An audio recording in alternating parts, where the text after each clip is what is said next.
الناس اتقوا ربكم الذي خلقكم من نفس واحدة وخلق منها زوجها وبث منهما رجالا كثيرا ونساء واتقوا الله الذي تساءلون به والأرحام إن الله كان عليكم رقيبا۔ قابل صد احترام محترم سامعین اکرام، ہر قسم کی تعریفات اس خالق مالک ارض و سماوات کے لیے، اور لاکھوں کروڑوں درود و سلام آپ محمد مصطفیٰ صلی اللہ علیہ وآلہ وسلم کی ذات اقدس پر۔ زندگی کے معاملات کسی بھی انسان کے لیے آسان نہیں ہے۔ زندگی مشکلات سے گھری ہوئی ہے، محنت اور مشقت اور ہر وقت کی مصروفیت جو ہے بالخصوص اس دور میں ہر انسان کے ساتھ وابستہ ہو چکی ہے۔ لیکن اللہ کے نبی صلی اللہ علیہ وآلہ وسلم نے ارشاد فرمایا، وہ مومن افضل ہے جو لوگوں کے ساتھ معاملات کرتا ہے، لوگوں میں رہتا ہے، اور لوگ اس کو جب تکلیف دیتے ہیں تو اس پہ وہ صبر کرتا ہے، بنسبت اس شخص کے جو لوگوں سے دور رہتا ہے اور وہ نہ لوگوں سے اس کو کوئی سروکار ہوتا ہے، نہ کوئی تعلق ہوتا ہے، اور نہ اس کو کوئی تکلیف پہنچتی ہے، اور نہ اس پہ وہ صبر کرتا ہے۔ یعنی ایک انسان اگر کسی کو کچھ کہتا ہی نہیں، کسی کو کبھی کوئی دین کی بات بتاتا ہی نہیں، کسی سے کوئی معاملہ کرتا ہی نہیں، کسی سے کوئی لین دین کا معاملہ کرتا ہی نہیں، کوئی اپنے اوپر ذمہ داری لیتا ہی نہیں، جو کوئی کر رہا ہے سو کرنے دیتا ہے، اور دیکھ کے آنکھیں بند کر لیتا ہے، منہ موڑ لیتا ہے، یا جو بھی اس کو جس رنگ میں بھی آپ جو ہے وہ ڈھال لیں، اس کو ظاہری بات ہے کوئی کچھ نہیں کہے گا۔ جب آپ کسی کو سمجھائیں گے، کسی کے دین کی بات کسی کو کریں گے، اپنے اوپر کوئی ذمہ داری لیں گے، کسی کام میں قدم بڑھائیں گے، کچھ کرنے کی کوشش کریں گے، لوگوں سے آپ کے معاملات بڑھیں گے، کوئی آپ سوشل لائف جسے آج کل ہم کہتے ہیں اس میں آپ آئیں گے، قدم رکھیں گے، تو پھر یہ ممکن نہیں ہے کہ سارے ہی آپ کے ہم نوا بن جائیں، ہم خیال بن جائیں۔ پھر مشکلات آئیں گی، تکلیفیں آئیں گی، مصیبتیں آئیں گی، لیکن انہی مصیبتوں اور انہی تکالیف پر صبر کر کے اللہ رب العزت آپ کو فضیلت سے نواز دیں گے، آپ کو افضل بنا دیں گے۔ یہ مصائب اور یہ مشکلات مرد کی زندگی میں اس کی ذمہ داریوں کے لحاظ سے ہیں، اور خواتین کی زندگیوں میں ان کی ذمہ داریوں کے لحاظ سے ہیں۔ مرد اپنے آپ کو سمجھتا ہے کہ وہ بیچارہ بہت ہی ایک معاشرے کا مظلوم شخص ہے کہ جس کے اوپر ذمہ داریوں کا ایک پہاڑ لاد دیا گیا ہے، اور عورت اپنے طور پہ یہ سمجھتی ہے کہ وہ معاشرے کی ایک مظلوم ہستی ہے کہ جس کو بہت سے لوگوں کو خوش کرنا ہے، اور بہت سی ذمہ داریاں اس کے اوپر جو ہے وہ عائد کر دی گئی ہیں، اور وہ بہت مظلوم ہے، اور اس کے ساتھ بہت سے مقامات پر بہت سی زیادتیاں اور حق تلفیاں ہوتی ہیں۔ لیکن اسلام نے کسی کی حق تلفی نہیں کی، اسلام نے کسی کو نیچا نہیں کیا، اسلام نے ہر ایک کو اس کی ذمہ داری اور اس کے عہدے کے مطابق اسلام نے اس کو حقوق سے نوازا ہے، لیکن انسان اپنے فرائض سے پہلو تہی اختیار کر جاتا ہے، حقوق کو یاد رکھتا ہے اور فرائض سے پہلو تہی اختیار کر جاتا ہے۔ بالکل اسی طرح جس طرح کہ ایک شاعر نے کہا تھا کہ جب کسی دل میں محبت اور نفرت کسی شخص کے لیے جمع ہو جائے، یہ ایک فطری سی بات ہے، جب کسی شخص کے لیے دل میں محبت اور نفرت دونوں جمع ہو جائیں تو اکثر نفرت غالب ہو جاتی ہے، محبت کم ہو جاتی ہے۔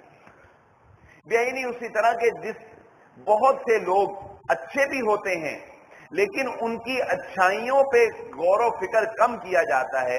اگر ان سے کبھی غلطی ہو جائے تو غلطی کو بڑا بڑھا چڑھا کے بیان کیا جاتا ہے اور بڑا سوچا اور بڑا تنقید کا نشانہ بنایا جاتا ہے. یعنی ایک انسان سے آپ کا تعلق ہے، کئی سالوں سے تعلق ہے، کبھی اس نے کوئی غلطی نہیں کی، آپ سے تعاون کرتا ہے، محبت ہے، آپ کے ساتھ ملنا ملانا ہے، بڑا آپ کا خیال.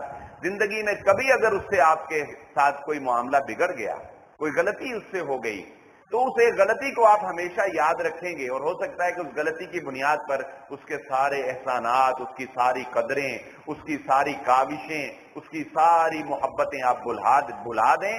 کیوں کہ اس نے ایک غلطی آپ کے ساتھ کی، ایک نقصان آپ کو پہنچا دی. یہی نہیں، اسی طرح انسان اپنی ذمہ داری، اپنے حقوق اور اپنے فرائض کے مابین بھی اسی طرح کرتا ہے. اپنے فرائض کو بھلا کے اپنے حقوق کا مطالبہ کرتا ہے.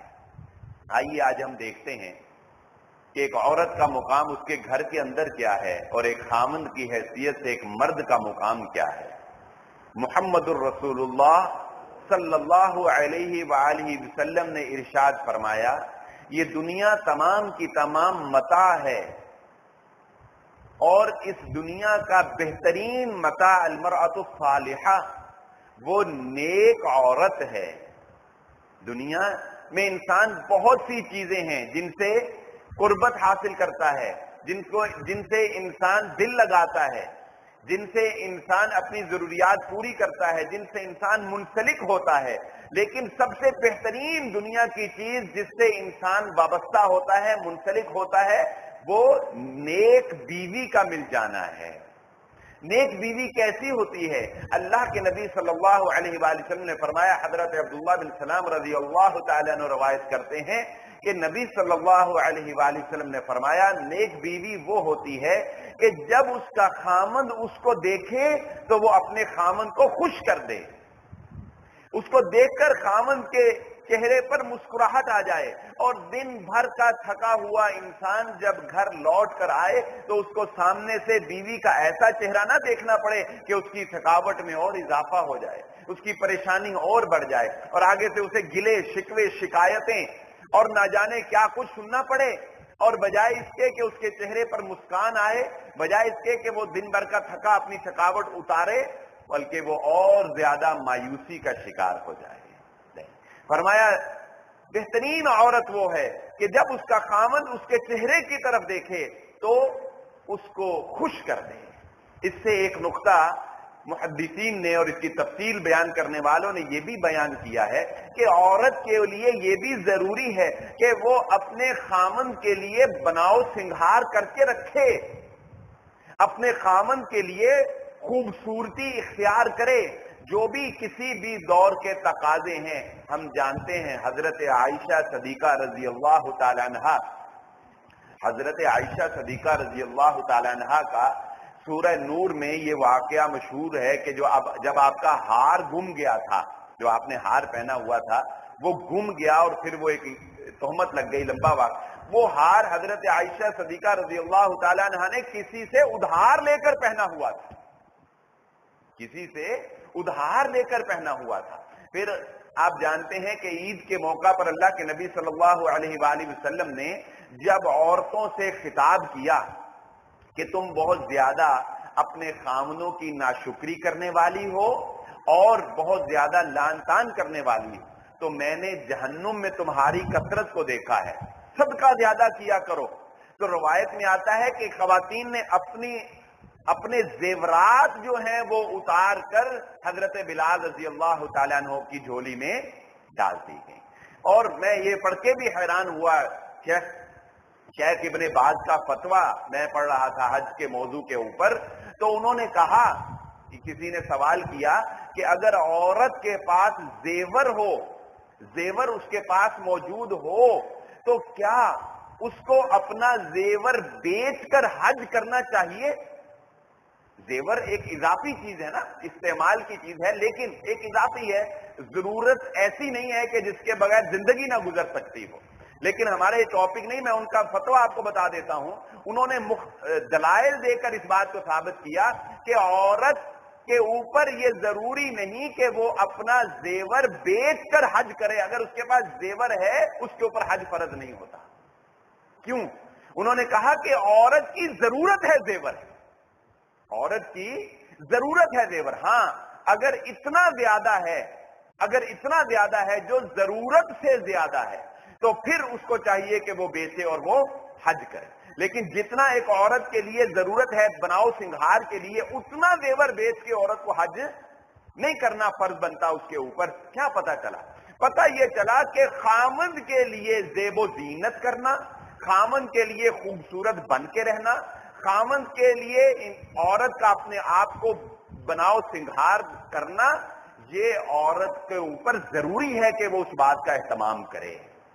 اللہ کے نبی صلی اللہ علیہ وآلہ وسلم کا یہ طریقہ بھی تھا, اور نبی صلی اللہ علیہ وآلہ وسلم اس پر عمل کرتے تھے, اس کی تلقین کرتے تھے کہ گھر میں جب آپ سفر پہ جاتے تو سفر سے جب واپس لوٹتے تو گھروں میں جانے سے پہلے مدینے سے باہر ہی قافلے کو کچھ دیر روک لیتے اور شہر میں پیغام بھجوا دیتے کہ فلاں قافلہ جو گیا تھا وہ واپس آ گیا ہے. شہر میں پتہ کیوں؟ تاکہ اللہ کے نبی صلی اللہ علیہ وسلم نے فرمایا کہ کہیں ایسا نہ ہو کہ تم اچانک اپنے گھر میں داخل ہو اور اپنی بیوی کو ایسی بری حالت سے مراد کہ بکھری ہوئی, یعنی اچھی حالت نہیں, خوبصورت نہیں, ایسی بکھری ہوئی حالت میں دیکھو کہ اسے دیکھ کے تمہارا دل برا ہو جائے, تمہارا دل برا ہو جائے. کیا مطلب؟ پتہ یہ چلا کہ عورت کو بھی بناؤ سنگھار کرنا چاہیے, اور اسپیشل اس وقت ضرور کرنا چاہیے جب خامن کے گھر آنے کا وقت ہو, جب خامن نے گھر آنا ہو, چاہے وہ روزانہ کی روٹین میں ہو یا کہیں سفر سے واپس آئے یا کچھ بھی ایسا ہو. اس بات پہ میں اس لیے زیادہ زور دے رہا ہوں, آپ سمجھیں گے پتہ نہیں ایک ہی ٹاپک پہ اسی بات پہ سارا زور دے دیا. اس بات پہ میں اس لیے زیادہ زور دے رہا ہوں کہ دور جدید کا یہ بہت بڑا فتنہ ہے. دور جدید کا یہ بہت بڑا فتنہ ہے کہ خامن جب باہر نکلتا ہے تو اسے بناؤ سنگھار اور بے پردہ عورتیں نظر آتی ہیں, اور نہ جانے کیسی کیسی فتنے جو ہے وہ اسے نظر آتے ہیں. تو پھر اس وقت جو ہے یہ چیز بہت ضروری ہو جاتی ہے کہ اس کی گھر کی عورت جو ہے وہ بھی زیب و زینت کا خیال رکھے, کیونکہ اللہ کے نبی صلی اللہ علیہ وآلہ وسلم نے اس بات کی طرف بھی اشارہ فرمایا.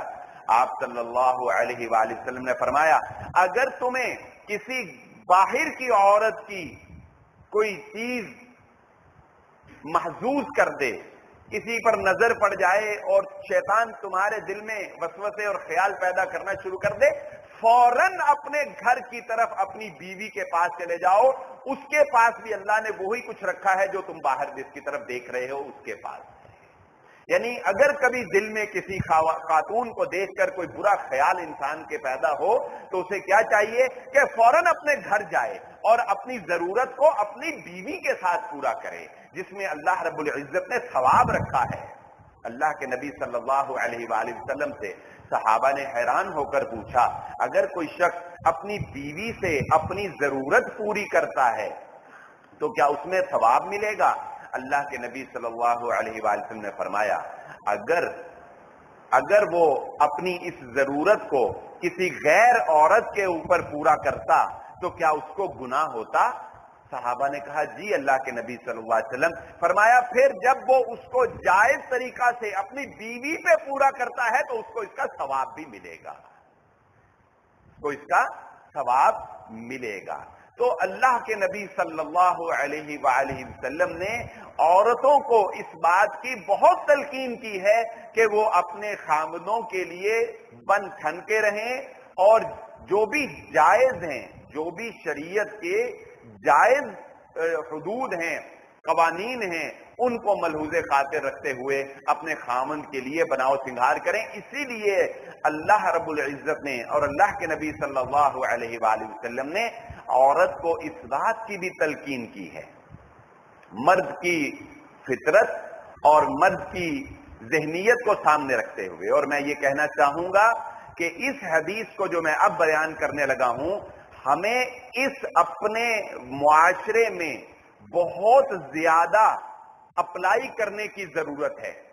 اس معاشرے میں اس حدیث کی اہمیت عرب معاشرے سے کہیں زیادہ ہے. کیوں زیادہ ہے؟ اس لیے کہ اس معاشرے میں مرد ایک سے زیادہ شادیاں نہیں کر سکتا. کچھ معاشرتی مجبوریاں ایسی ہیں، ہمارا یہ موضوع نہیں ہے، لیکن معاشرتی مجبوریاں ایسی ہیں ہمارے معاشرے کی، ہماری ثقافت، ہمارا رہن سہن، ہمارے اور خاندانی معاملات، معاشی معاملات بہت سے ایسے ہیں کہ اس معاشرے میں مرد جو ہے وہ ایک سے زیادہ شادیاں کرنا اس کے لیے یہ ایک بہت جان جوکھوں کا کام ہے، بڑا مشکل کام ہے.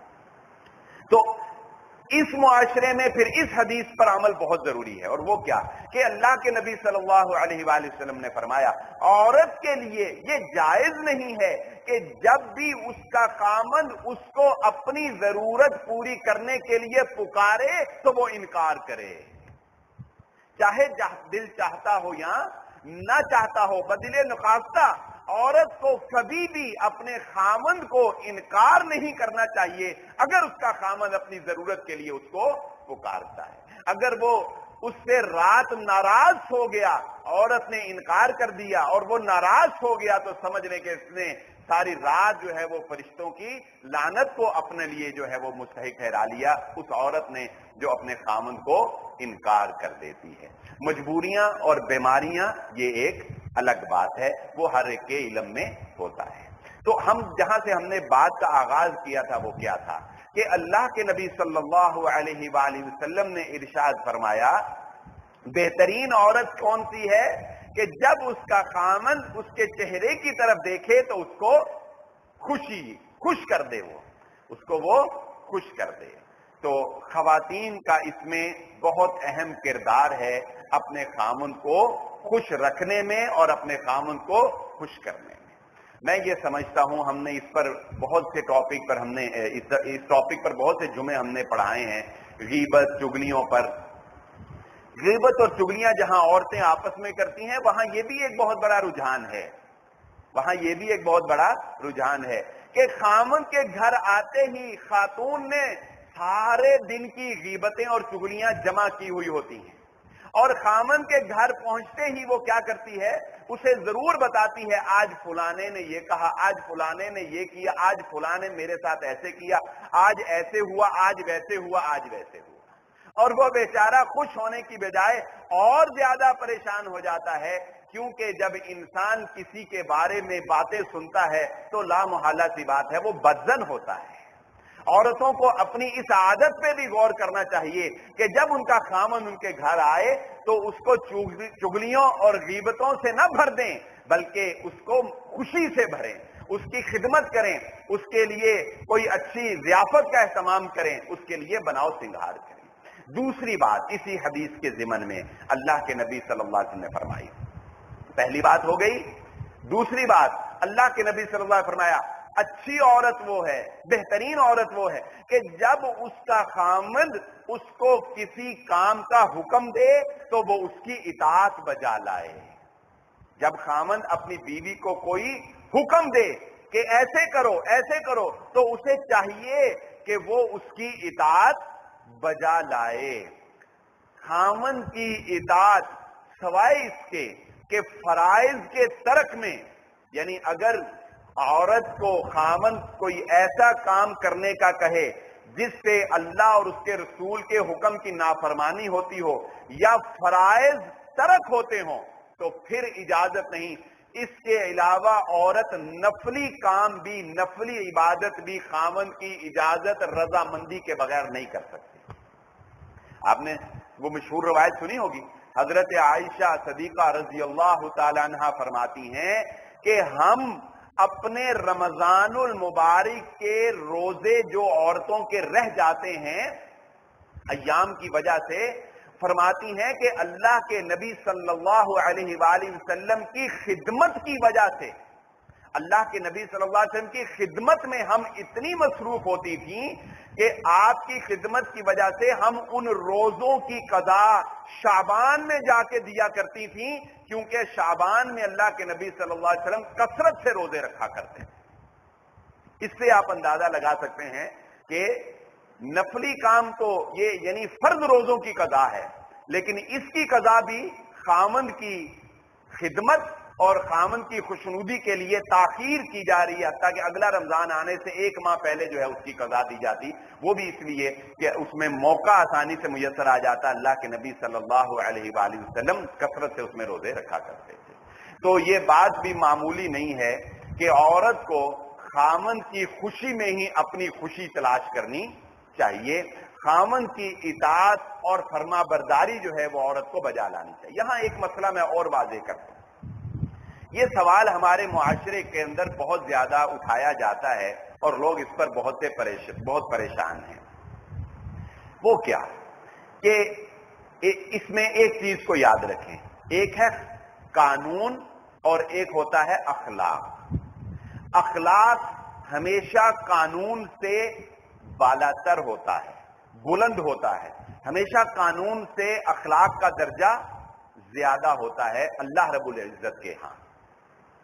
جب کوئی عورت اپنے خامند کے ساتھ عقد نکاح کر کے اس کے گھر آتی ہے تو اس کے گھر میں خامند کے ماں باپ بھی موجود ہیں جن کو ساس اور سسر کہا جاتا ہے۔ کیا اسلامی قوانین کے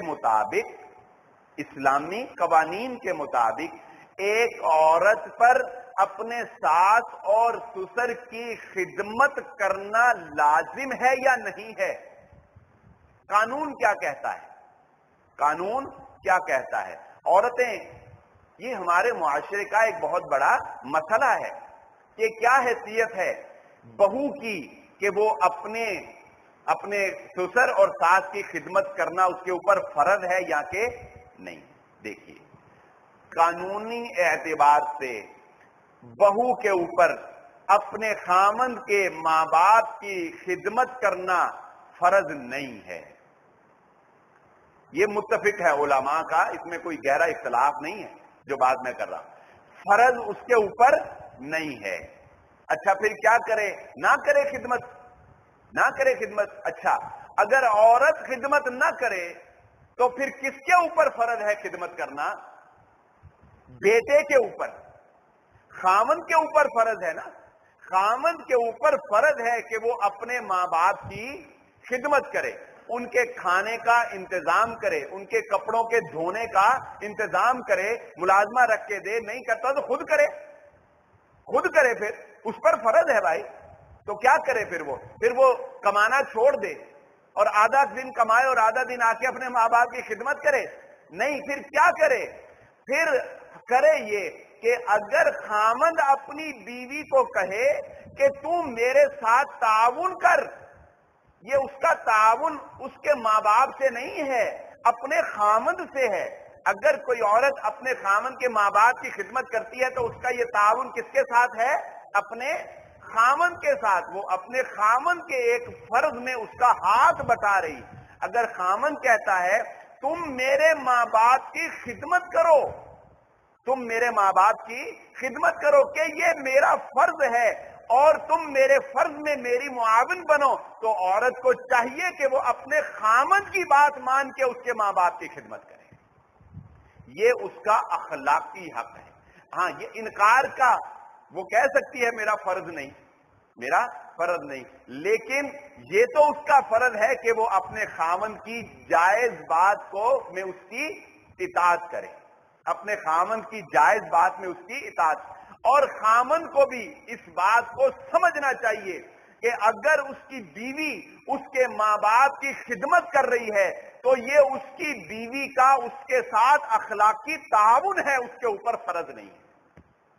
اس کے اس اخلاقی تعاون کی خامند کو قدر کرنی چاہیے، اس کے ساتھ اس میں سلوک میں اور زیادہ نرمی کرنی چاہیے، اور کبھی ماں باپ کی خدمت میں اگر بیوی سے کوئی کمی رہ جائے تو درگزر کرنا چاہیے کہ یہ اس کا فرض نہیں بلکہ وہ صرف اپنے خامند کی خوشنودی کے لیے، اپنے خامند کے فرض میں اس کا ہاتھ بٹانے کے لیے اور اپنے خامند کی اطاعت کے لیے اس کے ماں باپ کی خدمت بجا لا رہی ہے۔ اس لیے خواتین کو چاہیے کہ وہ اس معاملے میں اپنے خامند کے ساتھ تعاون کریں، اور انشاءاللہ اس تعاون کا اجر ان کو اللہ رب العزت کے ہاں ملے گا، کیونکہ میں نے کہا اخلاق کا درجہ قانون سے ہمیشہ بالا تر ہوتا ہے اور وہ درجہ اللہ رب العزت کے ہاں ہوتا ہے۔ اگر قتل کوئی کر دے تو اسے حق ہے قتل کے بدلے قتل کر دے، قتل کے بدلے قتل قصاص لے لے، نہیں تو دیت لے لے، لیکن اگر معاف کر دے گا تو معاف کر دینے والوں کا کیا ہی کہنا ہے۔ معاف کر دینے سے کیا اسے کچھ نہیں ملے گا؟ نہیں، معاف کر دینے سے اسے جو اللہ کی قربت اور اللہ کی خوشنودی حاصل ہوگی وہ شاید قصاص اور دیت سے بھی زیادہ ہو جائے۔ بہرحال یہ بات بھی اس ضمن میں اپنے ذہن نشین کر لیں کہ عورت کے لیے خامن کی اطاعت جو ہے وہ ضروری ہے، ہر جائز کام میں اس حد تک ضروری ہے، اس حد تک ضروری ہے کہ اللہ کے نبی صلی اللہ علیہ وآلہ وسلم نے ارشاد فرمایا، اگر اللہ رب العزت نے اس امت کے لیے کسی کو سوائے اللہ کے کسی اور کو سجدہ کرنے کی اجازت نہیں، اگر سجدہ کرنے کی اجازت ہوتی تو میں بیوی کو حکم دیتا کہ وہ اپنے خامند کو سجدہ کرے۔ یہ خامند کا ایک مقام اور مرتبہ کہہ لیں اس حدیث میں بیان کیا گیا، یا اس کی اطاعت اور فرما برداری کرنے کی یہ عظیم مثال اللہ کے نبی صلی اللہ علیہ وآلہ وسلم نے اس حدیث مبارکہ میں بیان فرمائی۔ تیسری بات اس حدیث میں اللہ کے نبی صلی اللہ علیہ وسلم نے فرمائی، بہترین عورت وہ ہے جو اپنے خامند کی عدم موجودگی میں اس کے بچوں کی اچھی پرورش کرے اور اپنی عزت کی، جو کہ اس کے خامند کی بھی عزت ہوتی ہے، اپنی عزت کی حفاظت کرے۔ اور اللہ کے نبی صلی اللہ علیہ وآلہ وسلم نے ایک دوسری حدیث میں ارشاد فرمایا، عورت پر یہ لازم ہے کہ اپنے گھر میں کسی ایسے شخص کو نہ آنے دے جس کا آنا خامند کو پسند نہیں ہے۔ بسا اوقات ایسا ہوتا ہے عورت کے ہی کسی رشتہ دار کا آنا، گھر میں آنا خامند کو پسند نہیں ہوتا، لیکن عورتیں ان کو بلاتی ہیں، وہ آتے ہیں، ان کا آنا جانا لگا رہتا ہے، کیونکہ جس گھر سے وہ آئی ہوتی ہے اس گھر میں اس کو معیوب نہیں سمجھا جاتا، لیکن اب وہ نئے گھر چلی گئی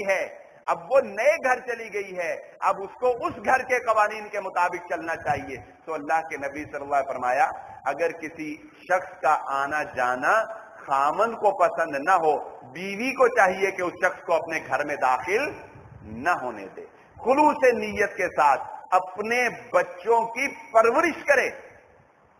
دیکھیے علماء نے اس بارے میں کیا فتویٰ دیا، عورت جب اپنے ماں باپ کے گھر سے بیاہ کر اپنے خامند کے ساتھ چلی جاتی ہے، اپنے خامند کے ساتھ چلی جاتی ہے، اچھا اب اگر وہ اپنے ماں باپ کو ملنے کے لیے اپنے ماں باپ کے گھر جائے، اپنے مامے کے جسے کہتے ہیں، تو وہاں پر یہ مسئلہ میں اس لیے بیان کرنے لگا ہوں، اس سے آپ کو اہمیت کا اندازہ ہوگا کہ خامند کی اور خامند کے گھر کی اہمیت کیا ہے اور عورت کو اپنا ذہن کیسے تبدیل کرنا چاہیے۔ عورت اپنے خامند کے گھر میں ہے جو کہ اب اس کا گھر ہے، اپنے گھر سے، خامند کے گھر سے اگر وہ اپنے ماں باپ کے گھر جاتی ہے چند دن رہنے کے لیے، جو کہ ایک قصر کی مدت متعین ہے راجح قول کے مطابق 4 دن سے کم، تو وہ وہاں پر جا کے قصر نماز پڑھے گی یا پوری نماز پڑھے گی؟ مسئلہ ہے کہ نہیں؟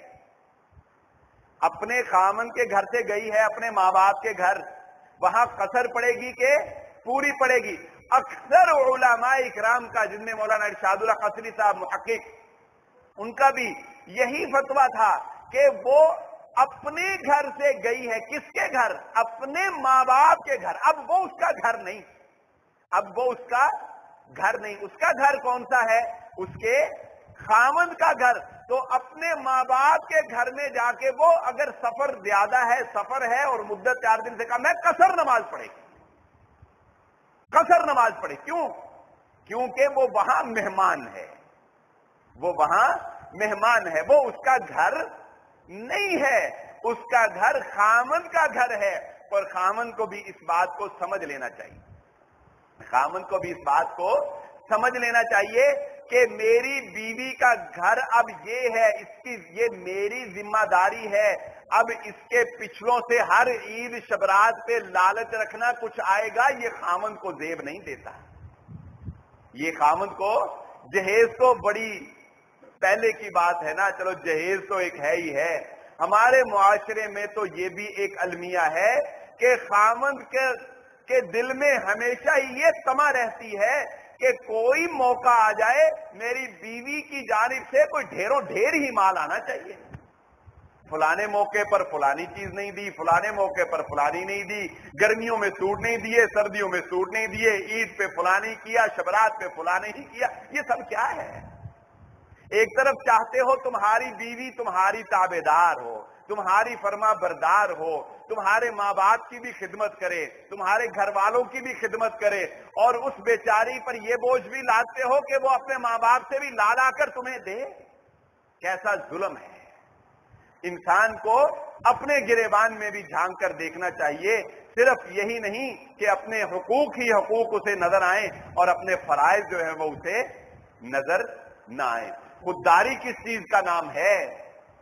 بڑے خوددار بنتے ہیں مرد کہ ہم بڑے خوددار ہیں، یہ بھی خودداری یہاں پہ آ کے انسان کو یا ایک مرد کو، ایک خامند کو کیوں بھول جاتی ہے کہ اس کے ماں باپ پر اب اس بچی کی ذمہ داری نہیں ہے، اب وہ آپ کی ذمہ داری ہے۔ اس کا پہننا، اس کا رہنا، اس کا کھانا پینا، اس کی ضروریات کا خیال رکھنا اپنی حیثیت کے مطابق یہ خامند کے اوپر فرض ہے کہ وہ اس کو پورا کرے۔ کوئی اپنی خوشی سے کرے تو کرے، لیکن اس بات کو جس طرح ہمارے معاشرے میں ایک تانا بنا دیا گیا ہے اور مجبور ہیں لوگ، بیچارے ماں باپ مجبور ہیں کہ نکاح کر دینے کے بعد بھی بچیوں کا نکاح کیا، نکاح پہ تو جو خرچہ کیا، نکاح کرنے کے بعد بھی ساری زندگی کھلانا، اور پھر اس کا ایک اور بیڈ ایفیکٹ کیا ہے وہ بھی سن لے۔ اس کا ایک برا اثر معاشرے پر کیا ہے؟ اس کا برا اثر یہ ہوتا ہے کہ بھائی دیکھتے ہیں کہ یہ غلط ہے، بھائیوں کی یہ سوچ غلط ہے، لیکن میں نفسیاتی اثر بیان کر رہا ہوں۔ ہمارے معاشرے میں یہ نفسیاتی اثر ہوتا ہے۔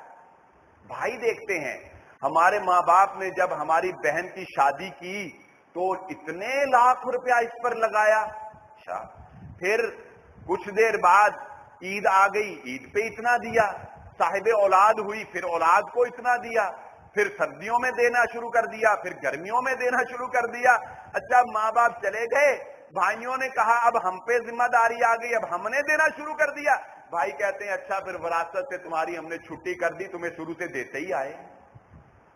یہی ہوتا ہے نا۔ بھائی کیا کہتے ہیں؟ بھئی ہم نے تمہیں اتنا دیا، ماں باپ نے بھی جہیز دیا، ہم بھی اب وہ فوت ہو گئے، اب ہم بھی تمہیں عیدیں شبراتیں ساری بھگتان کر رہے ہیں، تو لہذا بھائی کہتے ہیں اچھا پھر چلو وراثت میں اب تمہاری چھوٹ، ہمیں ملنا ہے یا وراثت لینی؟ وہ ہمیں ملنے کا مطلب یہی ہوتا ہے کہ ہم تمہیں دیتے رہیں گے، وراثت نہ لو، ہم تمہیں عید شبراتیں پہنچاتے رہیں گے۔ یہ عجیب معاشرے میں ہم نے غیر اسلامی طرز عمل اور غیر اسلامی طریقے جو ہیں وہ اپنا لیے ہیں، جن کی وجہ سے معاشرے میں یقیناً بے سکونی میں اضافہ ہوا ہے، جن کی وجہ سے معاشرے میں محبتیں کم ہوئی ہیں، جن کی وجہ سے معاشرے میں نفرتوں میں اضافہ ہوا ہے۔ تو گھریلو ماحول کے بارے میں ہمیں اس بات کی بہت ضرورت ہے کہ اللہ کے نبی صلی اللہ علیہ وآلہ وسلم نے ارشاد فرمایا، آپ نے اپنے آپ کو بھی سامنے رکھا، اپنی مثال بھی دی۔ اللہ کے نبی صلی اللہ علیہ وآلہ وسلم نے فرمایا، خامد کو تلقین کرتے ہوئے فرمایا کہ تم میں سے بہترین شخص وہ ہے جو اپنے گھر والوں کے لیے اچھا ہے۔ تم میں سے اچھا وہ ہے جو اپنے گھر والوں کے لیے اچھا ہے، اور نبی صلی اللہ علیہ وسلم فرمایا میں اپنے گھر والوں کے لیے سب سے اچھا ہوں، میں اپنے گھر والوں کے لیے سب سے اچھا ہوں۔ بیویوں کے ساتھ محبت کرنا، بیویوں کے ساتھ اچھا سلوک کرنا۔ نبی صلی اللہ علیہ وسلم نے فرمایا اس کو ضد کر کے، اس پر جبر کر کے، اس کے اوپر حکم چلا کے، اس کو مجبور کر کے اس کو توڑنے کی، سیدھا کرنے کی کوشش نہ کرو۔ عورت کے اندر ناقصات العقل، کچھ کمیاں ہیں، کچھ ذہنی کمیاں، کچھ صلاحیت کی کمیاں، کچھ فہم کی کمی ہے اس میں۔ وہ تمہاری جتنی سمجھدار نہیں ہو سکتی، وہ تمہارے جیسے فیصلے نہیں کر سکتی، اس پہ غلطیاں ہو جائیں گی۔ فرمایا اس پہ غلطیاں ہو جائیں تو اس کو سیدھا کرنے کی کوشش نہ کرنا، اگر سیدھا کرنے کی کوشش کرو گے ٹوٹ جائے گی، جیسی ہے ویسی ہی رہنے دو اور ویسے ہی رکھ کے اس کے ساتھ حسن سلوک کرتے رہو۔ ہاں اگر اس کی کسی ایک بات سے تمہیں اچھی نہیں لگی، اس کی کوئی ایک بات تمہیں اچھی نہیں لگی، تو فرمایا اس کی بہت سی خوبیاں یاد کر کے اس سے خوش ہو جایا کرو، اس کی بہت سی خوبیاں یاد کر کے اس سے خوش ہو جایا کرو۔ وہ کس طرح جو ہے تمہاری اولاد کے لیے، اولاد کی نسبت باپ کی طرف ہوتی ہے، یاد رکھیں، اولاد کی نسبت کس کی طرف ہوتی ہے؟ باپ کی طرف۔ جب بیٹا معاشرے میں کوئی نام پیدا کر لیتا ہے نا تو ہمیشہ یہی کہا جاتا ہے فلانے کا بیٹا ہے۔ تربیت کس نے کی ہوتی ہے بتائیں؟ ماں نے۔ تربیت کس نے کی ہوتی ہے؟ ماں نے۔ اور کہا کیا جاتا ہے؟ فلانے کا بیٹا ہے۔ نسبت باپ کی طرف ہوتی ہے اور تربیت ماں کرتی ہے۔ کیسا پوشیدہ احسان ہے یہ عورت کا خاوند کے اوپر، چھپا ہوا احسان ہے یہ خاوند کے اوپر کہ اولاد کی وہ ایسی تربیت کرتی ہے کہ بعد میں اگر اولاد نام کما لے تو خاوند کی عزت کو 4 چاند لگ جاتے ہیں۔ عورت کے اور بڑے احسانات ہیں، عورت کے ساتھ نرمی والا معاملہ کرنا چاہیے، اور عورت کو بھی چاہیے کہ وہ اپنے خاوند کے ساتھ جو میں نے باتیں حدیث کی روشنی میں بیان کی، اپنے خاوند کی اطاعت و فرما برداری، اس کو خوش رکھنا اور ان تمام معاملات کا خیال رکھے۔ اللہ رب العزت سے دعا ہے اللہ مجھے اور آپ کو جو کہا اور جو سنا سمجھنے کی اور عمل کرنے کی توفیق عطا فرمائے۔